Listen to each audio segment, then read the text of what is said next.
Welcome back to Indie Housing Market. I'm Kyle Morris with FC Tucker Morris Property Group. Hi, Shelly Walters with FC Tucker and the Shelly Walters Realty Group. Welcome back. Yeah.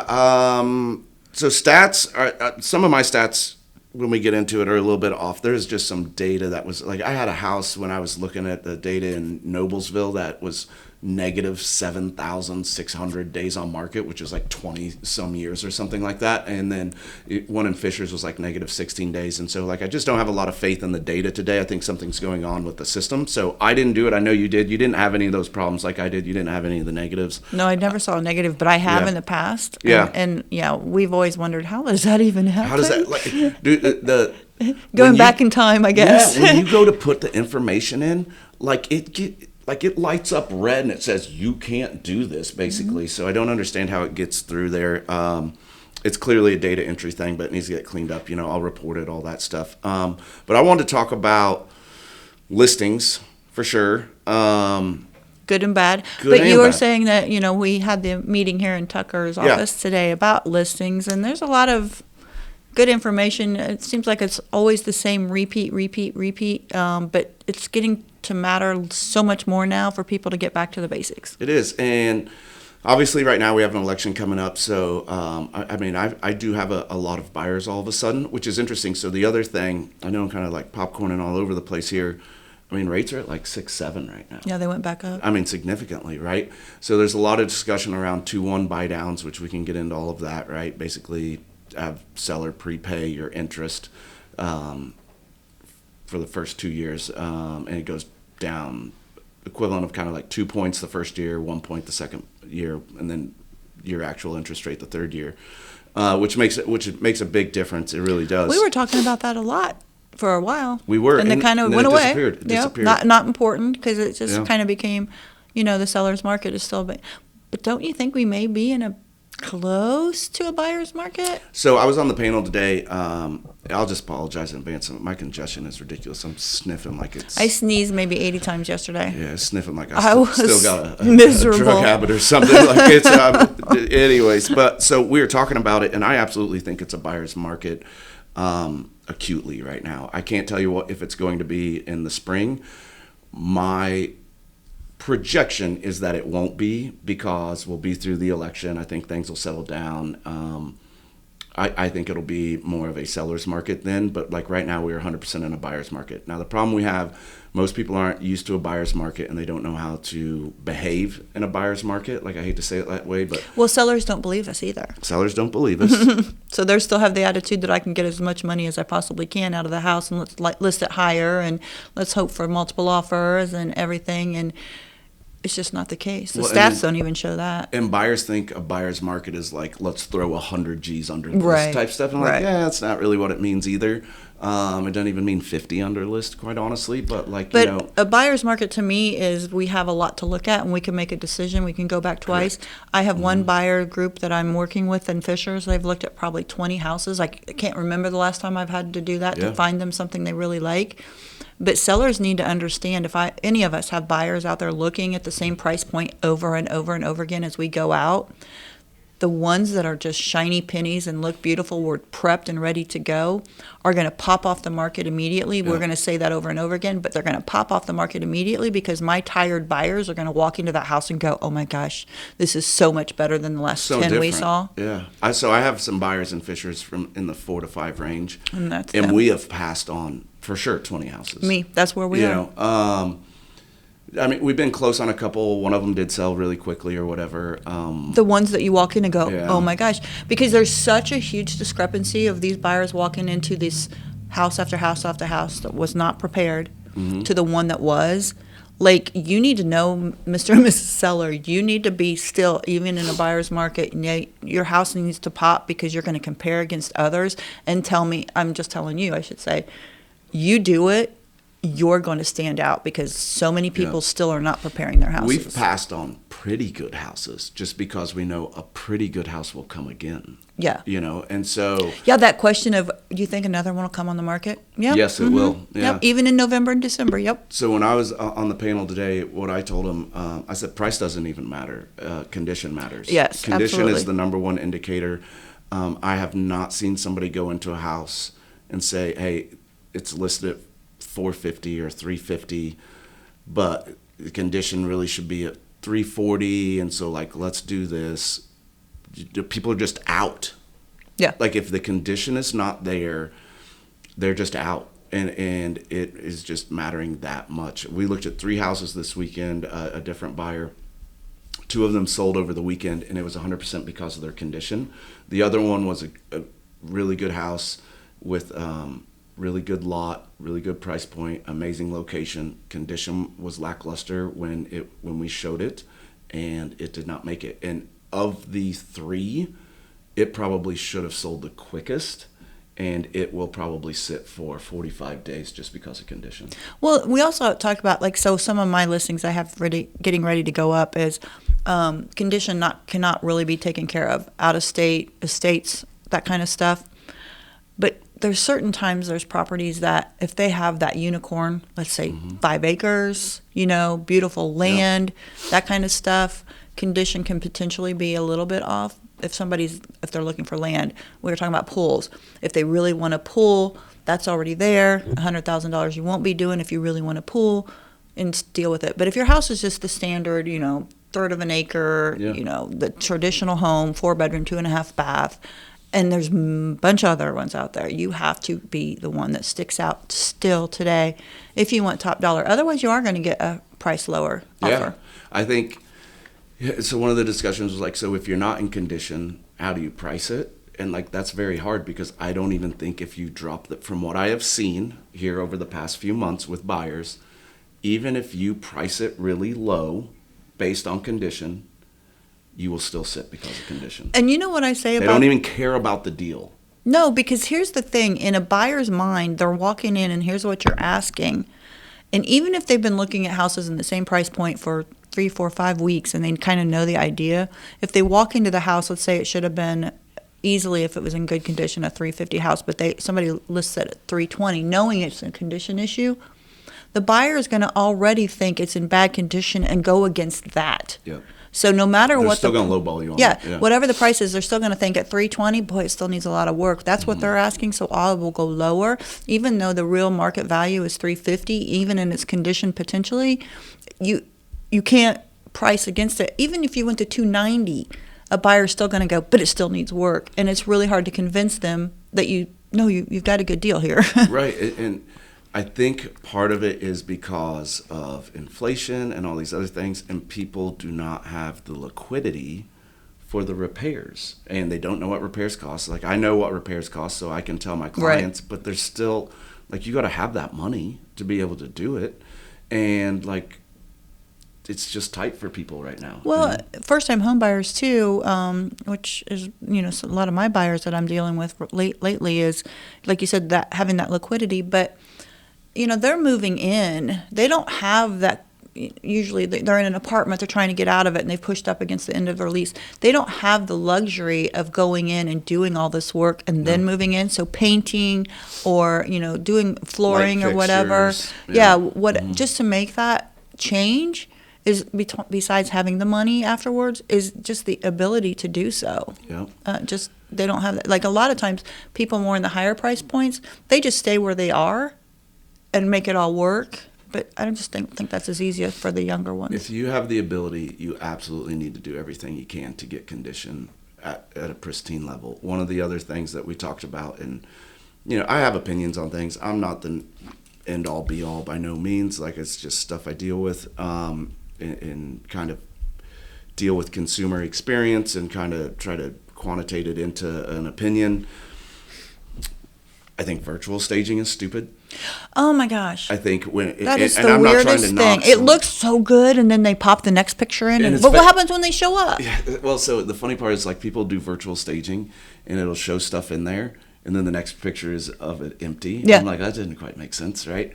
And then it looks a lot worse when it's empty because of those pictures side by side. So why do you even put those in? I don't know. I don't know. Or so if you're pictures matter so much. If you're a vacant house, like, I feel like you have to stage. Yeah, and that's the old school, right? We haven't done it for 4 years. Right. I have a staging company. I haven't been staging hardly anything because you don't have to. You have to now. I stage any of my stuff that's going to be vacant. I even have one where photos were done and then they've moved out. Like, I'm going to stage it. I won't even have photos of it staged because I have their stuff in the other photos. Right. Because an empty house shows small, first of all, and there's no warmth to it. Yeah, it's really cold. And buyers buy off of emotion. And if I can't generate emotion because it seems clinical, right, or sterile, then, like, you're just going to sit. Like, I see, I mean, I know you see this. I see luxury properties that are like 850, 1.2 million, and they're empty. And I'm like, I've got like a 6, 7, 8,000 square foot house empty. And I'm like, when you what talk, it are echoes. you doing? Yeah, Well, and that's it just makes it. no sense It's to me. back to the old days. Let's get these listings up the way you properly should. I just had one where we walked into, and this kind of matters too, and you can't do anything about it, but it was a home with much older furniture in it. Mm-hmm. So throughout the entire house, it's just the older style furniture that just everywhere in every room. And my buyers, literally, when they walked in the front door, it's the chairs with the wicker backs at the dining room table. yeah, all of that, and the heavy wood. And they could see the family room, the living room and the dining room straight through. Right when they walked in, the piece of furniture here was really, really old-fashioned. And they go, "Oh, it's too dated for us." I'm like, "We haven't even looked yet." But I'm like, all I can see is crown molding and luxury vinyl plank that's updated. But you've already said it's dated, and it's the furniture. Yeah. So you can't make your sellers get rid of all their furniture and stage it. It's really difficult in that particular situation, and I think you do lose money if you have a dated furniture style. I do too, unless it's like you do go into the house where it's like grandma's house, and like grandma is super taking care of the house, and you're like, hey, it's grandma's house, but they've taken care of the house, and I've seen it not impact that way, if that makes sense, because like it just creates that emotional appeal or whatever. But I just see a bunch of stuff out there. We were talking about, you guys can't see, but on the other side of this camera, there's a television, and it's got listings on it, and we look at them, and photos matter so much. I see construction materials in front of like houses that are being rehabbed. I see bad angles. I see like people are still doing it with their phone today. Yeah, like, and then they don't do the wide angle. At least you can do that on your phone. But I just am amazed sometimes. And what I'm amazed at is because, I mean, it's job security for me. For the record. But the things that they put in their pictures is just like, I see a ceiling and windows. But what about, like, really? As an agent, you put those pictures in and thought that was going to represent your seller.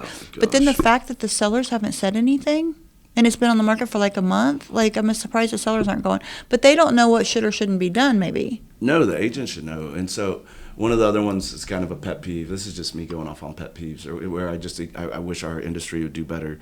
When I see pictures of a garage or closets or pantries or like the utility room and it's just the furnace, like, I'm like, what are we doing right now? Like, it's different if I have the garage that's epoxied and looks great, and it's a selling point. I will do that. Yeah, the selling point garage, absolutely. Or if it's a really nice pantry that's like custom made, I will do that all day. And the custom made primary bedroom has some really cool ones sometimes, but you have to ask them to like organize their clothes a little bit. Yeah, so closet, I'll do that if it's a selling point. The mudroom, if it's beautiful, right, and it has like the little bench and all this other stuff, I will do that. But when I see somebody throwing it up on like a 285 house, and it's just like, and here's the closet that's full of everything. I'm like, what are you doing right now? Leave a little bit to the imagination. It actually does hurt you, in my opinion, because it's almost impossible to make it look organized, clean, sharp. Right? Well, it's not a selling point. It's right. a standard. It's a standard garage. It's a standard closet. I don't care to see that. I need to see what I want to see in the part where I'm living. Yeah. Like, it's a garage. It holds crap. Like, everybody knows this, That's just me and, like, some pet peeves. But I see it, and I think it matters because, so showings are just, like, really, really low right now, right? It is what it is. And so that means every showing matters. You have to get them there, and that's how you get them there. You have to get them there. With pictures. And that, like, it's just this, this huge circle, and, like, every little piece matters. And right now you are sitting in a market where you may get one showing in 10 days. And people are like, that's bad. Like, that's actually good, depending on what the property is. Like, that's actually really good. And if you're not putting your best foot forward when they walk to the house, like literally from when they pull up to the house, like that matters. And then to your point, the photos to even get them there, put some thought into it. You don't have to show everything. Leave a little bit to the imagination for people to come in and actually potentially create an emotion and get involved in the house to be like, it's a closet, who cares? Yeah, like because the living room is amazing or the kitchen is amazing. But when you're putting it in their photos like that, you are just stacking the deck against you. That's just personal opinion, but I deal with it when I deal with buyers and I get to hear their feedback and their opinions. And like it just matters. I just don't know. Professional photography is very, very important. And I have a photography background, and I used to do my own, but I don't even do that anymore. I want somebody in there knowing what they're doing. Because even then, you're like, that you're good, but you're not great. And that's not my wheelhouse right now today. I'm a real estate agent, so just let them do their job, and that's what they're there for. And then they do everything to get them ready and to you. So it actually takes 3 hours out of my time, 4 hours out of my time. I have a client who he does photography, and he's like, "Can I do the photos?" And I was like, "Well, he listens to the podcast, so I love him to death." But I was like, "Well, let's do this. Like, we'll still get professional photography. A, because I pay for it. It costs you nothing, right? Right. And B, then let's just use the best photos of everything you did and everything I did, and then that's literally us putting our best foot forward." Well, they also sometimes sellers have, and I always ask them if they do, because they'll talk about the beautiful sunset they can see. I'm like, "Do you have a picture?" Yeah, and get the sunset picture, or they've got beautiful gardens, and then in the spring they're gorgeous. Do you have a picture? I just took pictures of a house we're getting ready to put on in Zionsville in March. We just took a picture because it's 2 acres. And it's gorgeous now. The leaves are so vibrant. So we did that. Showing the house's seasons or stuff like that, what they know when you're living there, you're going to, feel, like you said, it's really good to show that feeling and put those in the listing. That's when I want my sellers' pictures. Yeah. They may not be professional, but they'll show what that house has to offer. But that's okay when the house, when the rest of the photos are professionally done. Like we've had one where it's a pool and maybe the pool's closed, right? And I'll get photos from the client of the pool when it's open because they've taken those photos, and I will put those in the listing even though they're amateur done or whatever it is, because I'm just trying to convey the color of the pool, all these other things. The rest of it is taken through the professional lens or whatever. So it's funny you said that. I was getting ready to say the very first house I bought when I moved from college was in Fishers, and when we went into it, I honestly, in the listing, didn't even know it had a pool. But in the kitchen, they had and it was January. They had an acrylic stand with the picture of the pool, beautiful blue, open with the flowers everywhere, on the kitchen counter showing their highlight of their house, the pool. And walked in and I went, "Oh, that must be the neighborhood's pool." I'm new, I'm naive, I'm a first-time home buyer, I have no idea. And they're like, "No, there's a pool in it." So never thought of having a pool. But that made a huge difference to me, that if I had looked out at that backyard and saw this covered up, which is what I did, I looked outside and it's covered up and it was ugly and it's gray and there's leftover snow. I don't think the pool would have bought that house for me, but that pool bought that house for me when I saw what it looked like. Yeah. So I highly recommend showing anything off season, get that season and actually put it in the house, because if you see in the pictures, but that sold me on that house. We bought one down in Greenwood. I closed on it about 3-4 weeks ago, and it was very similar. It had a really big backyard, and they had a photo it was a photo on canvas, right? So they had blown it up into a painting type situation, and it was of the backyard, which was massive, and it was their wedding with the wedding reception on a tent. And the house was actually empty besides this thing.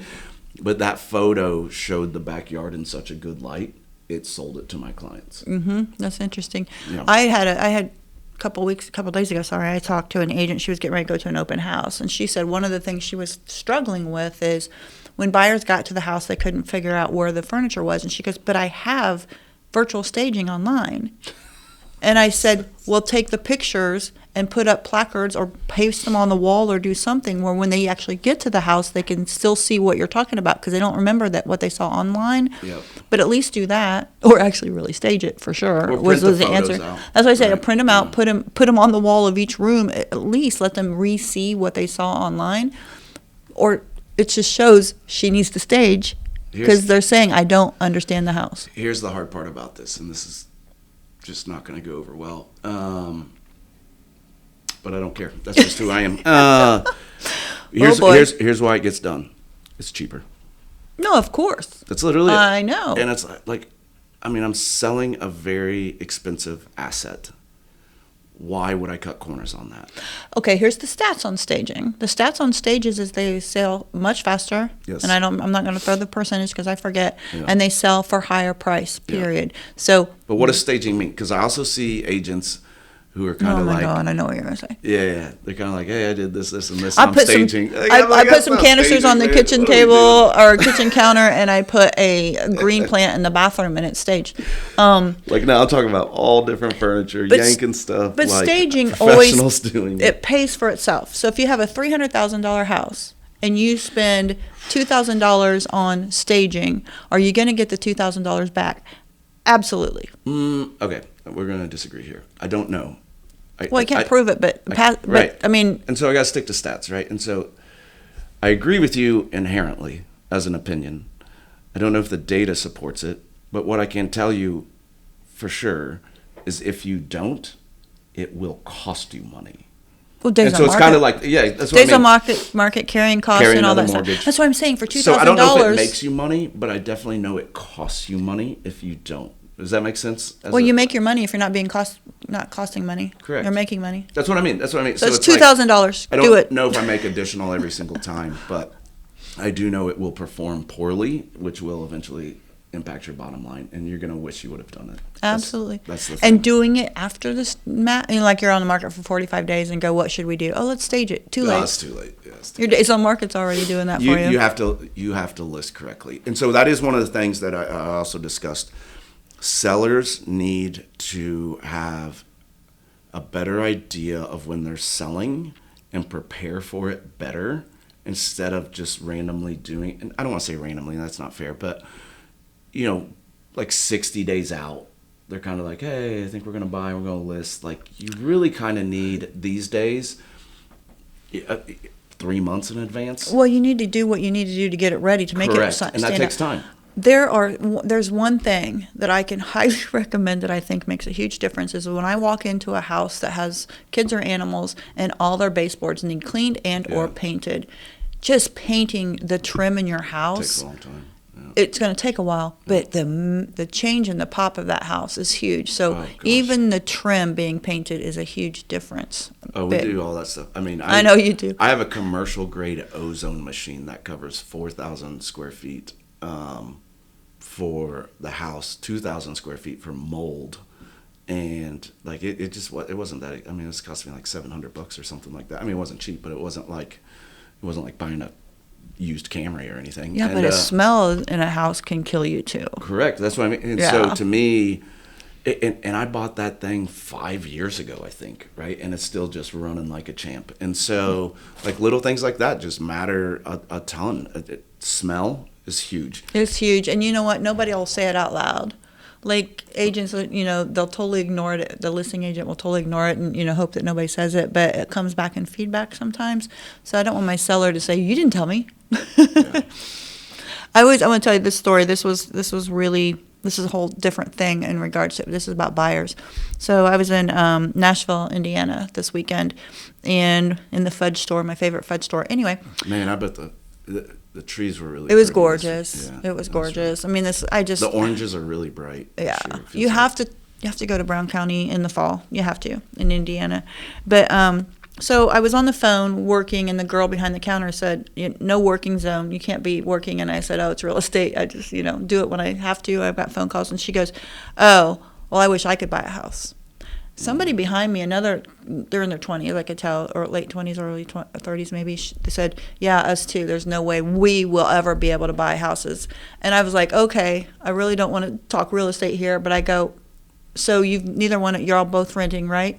And the discouragement in these guys, I'm like, you can buy a house. You need somebody to help you who knows how to navigate this. We can, get started on this process. I said, not we, because it's not my market, but I just felt horrible.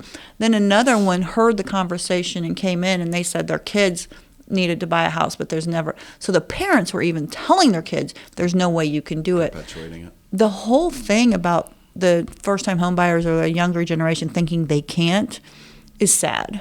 So I've actually had a couple conversations about this, and this is going to get slightly political, so bear with me. Because I don't want to get into inflation and all this other stuff and blah, blah, blah, and whatever. But so,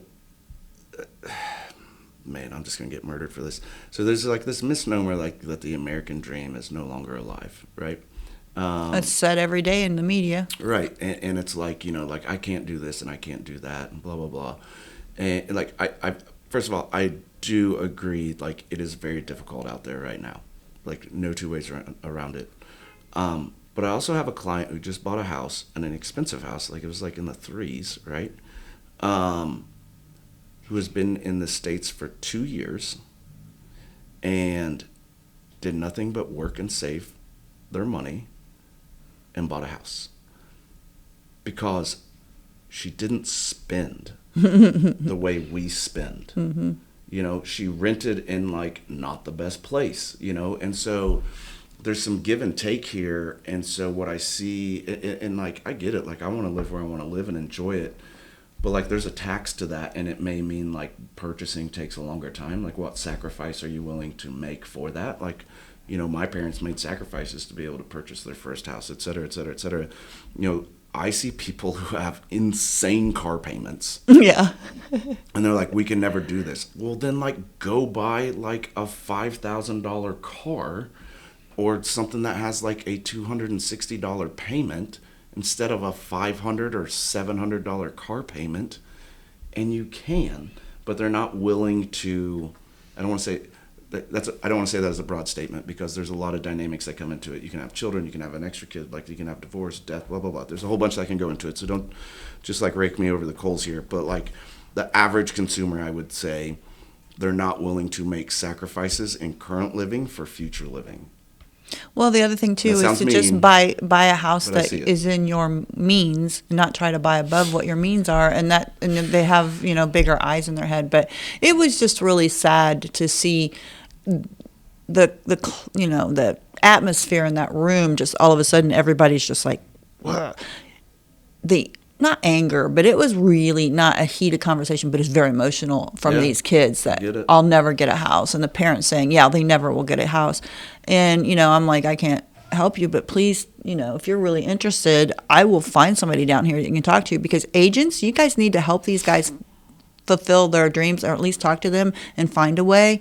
So do you think it's in proper expectations of what the first house should look like? That's part of it?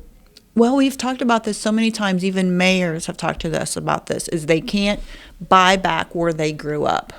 Yeah, well. So, when they're trying to replicate what their parents did.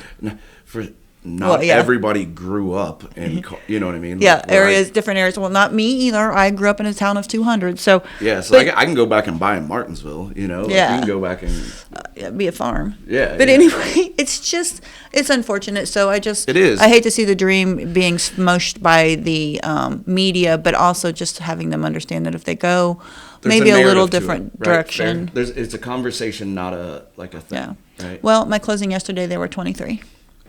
First house. That's insane. And so we were lucky enough to You never know the family situation, so, stuff like that. But I saw it happen yesterday. Yeah, but that's insanely rare. That was insanely rare when I did it. Yes, it's very rare. But I always tell any of my kids, even under 35, I'm proud of you. I'm proud of you for doing this and trying to do this. It's going to help you financially and for your life and everything else. Mm-hmm. So I'm always a cheerleader for them, however I can be. But this gets back to the buyers now are very discerning. They're looking more and more at houses and knowing that they've already seen a few, and another one will be right behind it if this isn't the one. Yeah. So they need to stick out. But the pictures matter before they'll even get there. And we were watching some rotating pictures, and it's just something that listing agents need to just be on top of their game right now. And for the record, these are listings with only our brokerage too. This isn't even us just diving into. No, but it's just trying to see, When we look at the data to pull up the numbers, like I look at every house, right? And I'm just like, what is going on with this thing? Yeah, but so maybe we can go into the stats because I think it has some conversation about what we're talking about. So in Carmel, only 28 hit the market. We're getting ready to go into the holidays and the election, so that made sense. But a total of 29 pended. So we wiped that all out in Carmel. 10 of those pended immediately. So 10 pended within that first 7 days. So that's showing, I'd be so fun if we could dive deeper into this. Let's look at the pictures of those 10 and the other ones of the 18 that are still sitting there.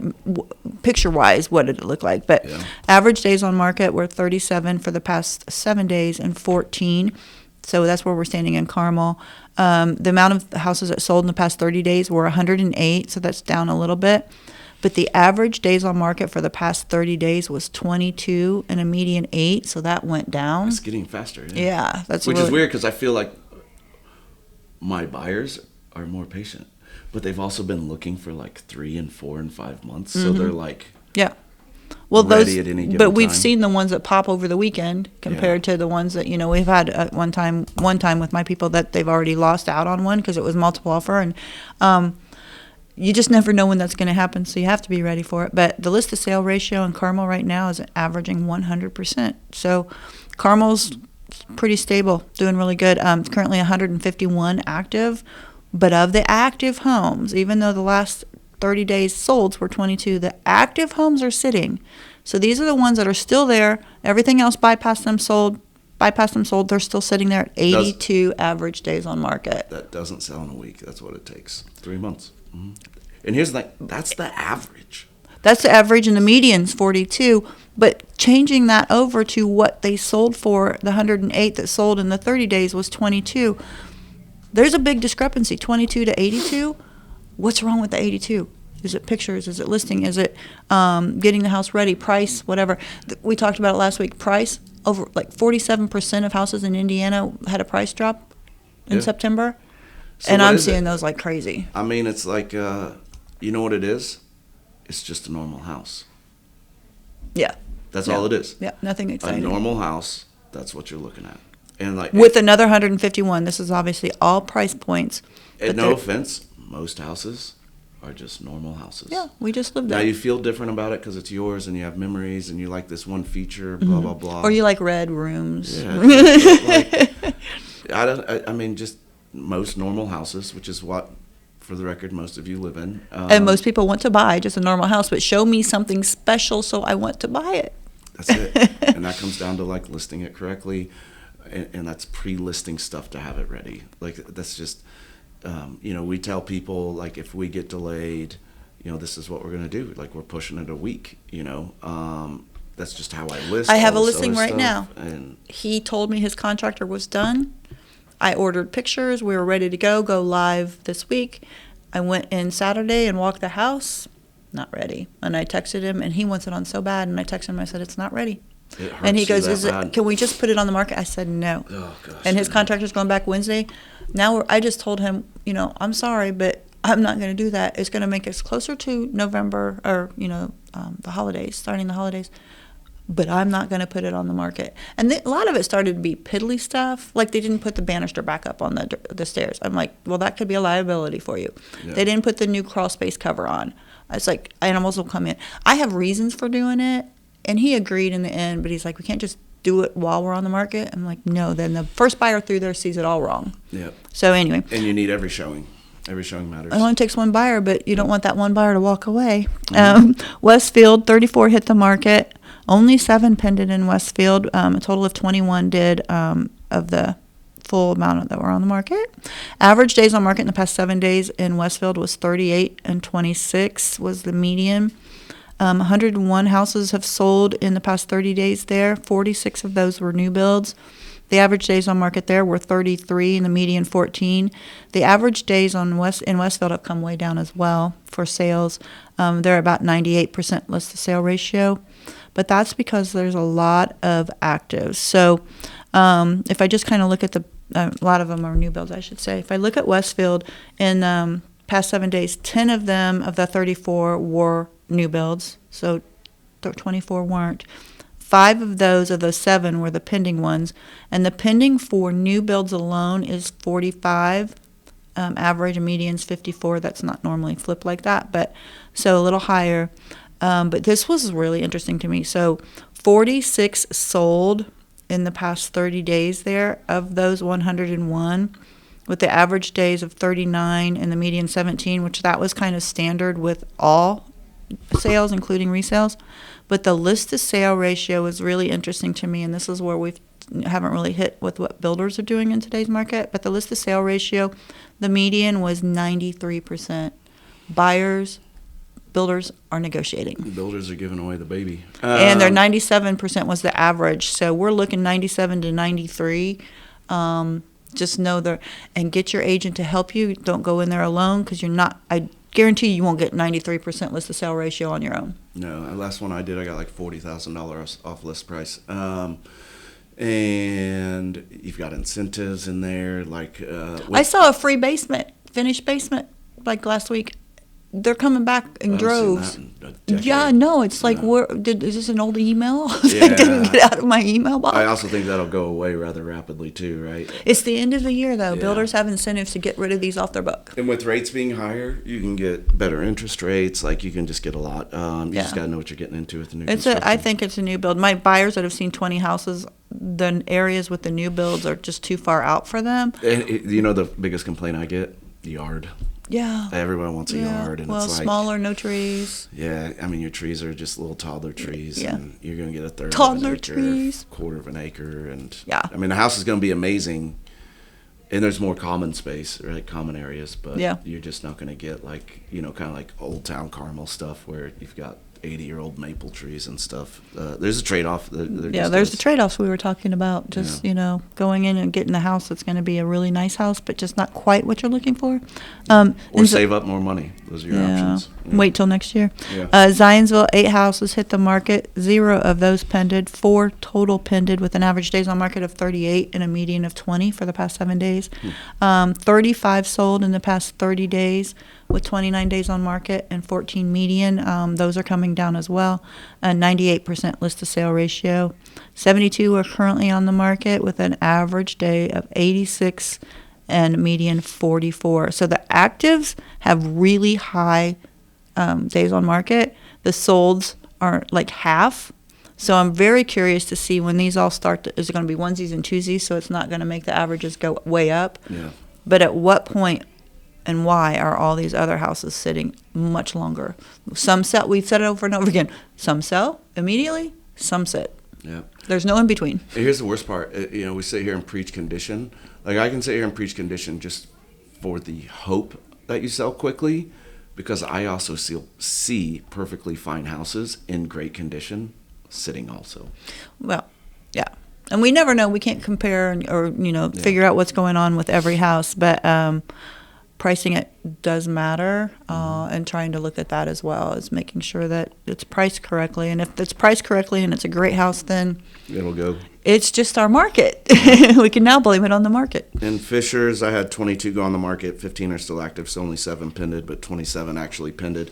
I didn't get into days on market. Like I said, I had some inaccurate data, and I wanted to get that stuff corrected through my board before I do anything else. But one of the things I did look at that was a little bit different. So I said 27 pended within that 7-day period. 7 pended that were on the market less than 7 days or less. But there's 135 total pending houses in Fishers right now, which is a lot. That's a lot. And there's only 204 active houses on the market, right? So, like, we're getting a pretty decent churn rate. It's just like days on market is, like, people are still buying. People are just patient. In Noblesville, I had 27 go on the market. 22 are still active, so 5 pended. 24 total pended last week. And I have 133 total pendeds there as well. So 135 in Fishers, 133 in Noblesville. And I only have 187 active on the market in Noblesville. So the days on market kind of reflects that there's not a lot of buyers out there. But the amount of pendings actually reflects that there's a lot of buyers out there. They're just being very, very patient. They're taking their time. and like you need to know what you're doing if you're going to list into this market, because you need to understand the timeline that you're going to be dealing with, where you're going to list at, what you're going to end up at. There's just a lot that goes into it. Now, will that change in the spring? It's hard because I kind of want it to, but it's really nice for buyers to have some power back because they haven't in years. But I also think they are abusing that power to a certain extent right now. And I hate to say it that way because like they just got like raked over the coals like during COVID. But what's funny is it's not the same buyers. It isn't. So the ones that even those that got raked over the coals still have come out like so far ahead on their property. It's ridiculous, right? But so the buyers that are in the market now, all they're doing is dealing with the information that they're seeing in front of them, and they're dealing with what they're dealing with because they didn't go through 21 and 22, so they really don't know. But what they do know, they're walking into houses that are not in the best condition, and they've seen ones that were, or they'll wait for the next one. So like you're saying, abusing it, they're just taking advantage of it. They are. I know. Well, I guess where I see where it's abusing, it's like, I have buyers who are like, it's been on the market 2 weeks, and they're like, what's wrong with it? Well, no, I get them. We're like, do you think they'll take 50 under list? Right. And I'm like, that's like, I'll write it. Don't get me wrong, but like, that's aggressive. I was like, you could write that, and then I will, like, we will end up, like, there will be a counter and then another counter, and like, if they counter, because if they're not offended, right? Right. I was like, you're probably going to end up like around, 15, 20 under. At the most. Yeah, at the most. Right? Well, we just look at the list to sale ratios, 100% in Carmel, but we don't know how many price drops it took to get there. Correct. And price drops, we saw 50% almost are dropping every in the month. 98% in Westfield and 98% in Zionsville. So they're not taking 50 under. They're getting very close to list price when they finally sell. Correct. So we may have had a house drop 3 prices. And every buyer needs to understand that if it just dropped its price, a whole new buyer group's going to come at it. Or the people that are not the buyer group, stayed the same. They've been watching it. So, yeah. I saw a house over the weekend, and it was, oh my gosh, like on the market 14 days with a $20,000 price drop in the like low threes. And I was like, that's aggressive and rapid. Yeah. Well, we never know what information that is not being used. Well, and on top of that, like it could be an emergency situation or whatever. So, I don't know. All right, that's kind of all I got for today. Me too. I know you got something you got to go get to. If you want to get a hold of me, I'm Kyle Morris, Morris Property Group with FC Tucker, 317-649-5122. Shelly Walters Realty Group and FC Tucker, 317-201-2601. See you next week. Happy Halloween.